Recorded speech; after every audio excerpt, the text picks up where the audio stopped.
Neljandast 6. vooruni oli 15 mängu peale olukordi kõikides valdkondades, milleks on siis otsesed punased kaardid, karistusala ning värava saavutamise olukorrad. Lisaks oli mitmeid huvitavaid ja kõneainet pakkuvaid olukordi, mis ei ole otseselt VAR-temaatika, aga väärivad tähelepanu.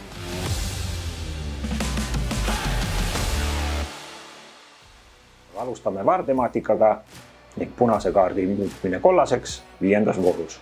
Nõmme Kalju ja FC Flora kohtumise 23. minutil võitlesid palli pärast Kalju äärekaitsja Aleksandr Nikolajev ja Flora keskkaitsja Erko Jonne Tõuges.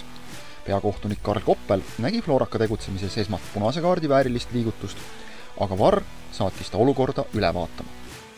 Kui esmamulje võis olla isegi kohtuniku otsust toetav, siis VAR-ruumis teostatud aeglustused ning lähivaated kinnitavad selgelt, et tallaga tabamist ei toimunud.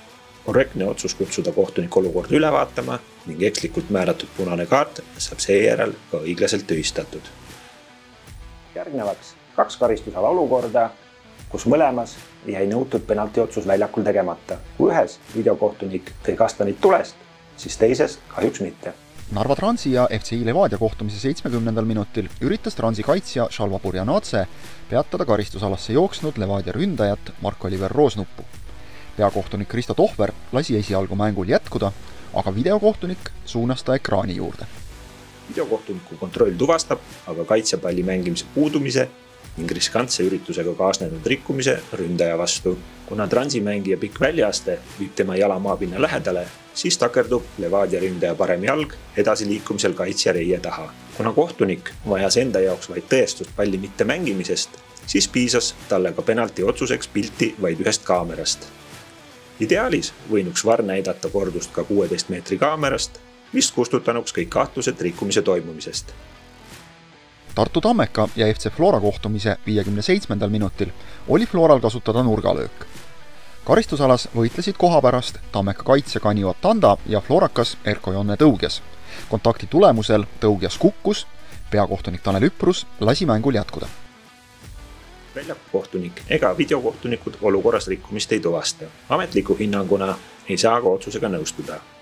Olgugi, et kaitse tegevus ei ole vägivaldne, siis on tegemist selgelt tahtliku ja ebasportliku tegevusega ajal, kui pall on nurgalöögist mängu pandud.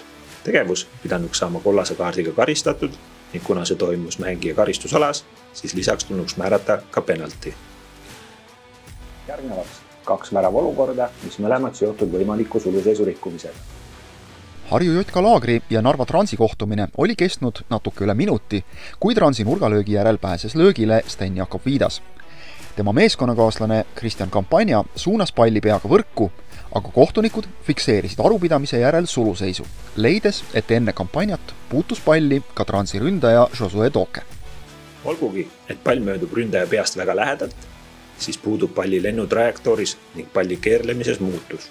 Lisaks sellele on näha väravatagusest kaamerast, et ründaja pea ja palli vahele jääb väike õhuvahe, mis omakorda välistab puute. Seega olnuks töökorras tehnikaga oodatud VAR sekkumine värava innistamiseks.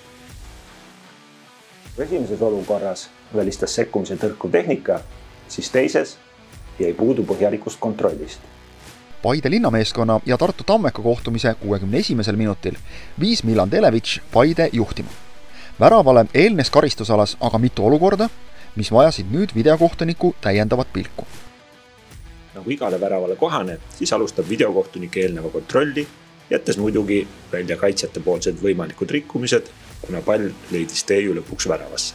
Antud situatsioonis vajasid kontrolli kokku 6 olukorda. Võimalik ründaja rikkumine peale esimest senderdust, palli võimalik väljumine väljakult, võimalik esimene suluseis, uus võimalik ründajapoolne rikkumine, võimalik teine suluseis ja võimalik käega mängu rikkumine. Kahetsusväärsel kombel jääb videokohtunikel kontrollimata olukord, kus Paide ründaja siseneb otsajoonelt ja selges suluseisu positsioonist väljakule ning saab palli enda valdusesse kaitse põrkest. Tegu on suluseisu rikkumisega.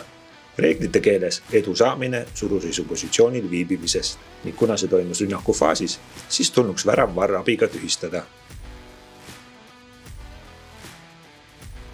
Nüüd siis lisaolukorrad, mis ei ole otseselt VAR-temaatika ning alustame 2 olukorrast, kust keskseks teemaks teine kollane kaart. Tartu Tammeka ja Pärnu Vapruse mängu 68. minutil üritas Tammeka ründaja Ahmed Adebayo Basher käärlööki, aga tabas selle käigus Vapruse kaitsja Magnus Villota nägu. Peakohtunik Joonas Jaanovits näitas Bascherile kollast kaarti ja et see oli Tammeka ründajale mängus juba teine, tuli tal platsilt lahkuda. Selline moodus on selgelt lubatud, aga ainult nii kaua, kui sellega ei kaasne ohtu vastasmängijale. Antud juhul on tegevuse lõpptulemuseks jalaga kontakt vastasmängija peapiirkonda ja see on lööja risk. Kõrgele tõstetud jalg, mis tabab vastast, on jalgpallis vähemalt kollase kaardi vääriline. Seega igati korrektne otsus kohtunikult määrata mängijale kollane kaart, mis antud juhul oli mängijale teine. Nõmme Kalju ja FC Flora kohtumise 29. minutil tabas Kalju poolkaitsja Aleksandr Mussolitin Flora kaitsja Marko Luka jalga. Et mõni minut varem oli Mussolitin saanud kollase kaardi, nõuti talle häälekalt ka teist kollast ja eemaldamist. Peakohtunik Karl Koppel seda aga ei andnud ja mäng jätkus 11 vastu. Kui paljudel juhtudel on jalale peal astumine hoolimatu viga, siis igas olukorras ei pruugi see nii olla. Hinnata tuleb, kas rikkuja on selgelt ignoreerinud teo ohtlikkust ja võimalikke tagajärgi vastasmängijale. Arvestades mängijate sarnast olukorda minekut, mõlemapoolset palli mängimise võimalust ning üritust ja väga olulisena ainult osalist kontakti jalalabale, siis oli kohtuniku hinnang jätta teine kollane kaart taskusse igati ootuspärane. Lõpetuseks vaatame olukorda, mis seotud värava saavutamisega, kuid VAR-protokolli järgi mitte otseselt. Kalju ja Flora kohtumise 82. minutil püüdsid palli Kalju karistusala joone juures tabada nii Pavel Marin kui ka Mihhail Kolobov.